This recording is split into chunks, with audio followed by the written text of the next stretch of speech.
తమిళనాడులో నటుడు విజయ్కు చెందిన టీవీకే కాంగ్రెస్తో పొత్తు పెట్టుకుంటుందన్న ప్రచారానికి మరింత బలం చేకూరింది. టీవీకే కాంగ్రెస్ కలిసి పోటీ చేసే అవకాశాలున్నాయని విజయ్ తండ్రి ఎస్ఏ చంద్రశేఖర్ వెల్లడించారు. రానున్న శాసనసభ ఎన్నికల్లో కాంగ్రెస్కు మద్దతిచ్చే అవకాశాలను పరిశీలిస్తున్నట్టు చంద్రశేఖర్ చెప్పారు. భారతదేశ స్వాతంత్ర్యం కోసం పోరాడిన చరిత్ర, వారసత్వం కాంగ్రెస్కు ఉన్నాయన్నారు. ఎన్నో ప్రాంతీయ పార్టీలకు కాంగ్రెస్ మద్దతిస్తూ వచ్చిందన్న విజయ్ తండ్రి అలాంటి పార్టీ ఇప్పుడు బలహీనపడుతోందని వివరించారు. ఇప్పుడు కాంగ్రెస్కు మద్దతు ఇవ్వడం ద్వారా గత వైభవాన్ని అందిపుచ్చుకునే అవకాశం ఇచ్చేందుకు విజయ్ సిద్ధంగా ఉన్నారన్నారు.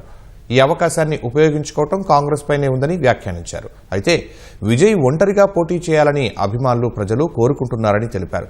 సమాజానికి మంచి చేయాలని రాజకీయాల్లోకి వచ్చే ప్రతి ఒక్కరికి తొలుత ఇబ్బందులు తప్పవని వివరించారు. కాగా అధికార డీఎంకేతో బీజేపీతో పొత్తు పెట్టుకోబోమని ఇప్పటికే టీవీకే తేల్చి చెప్పింది. తమకు డీఎంకే రాజకీయ శత్రువు అని, బీజేపీ సైద్ధాంతిక శత్రువు అని అభివర్ణించింది.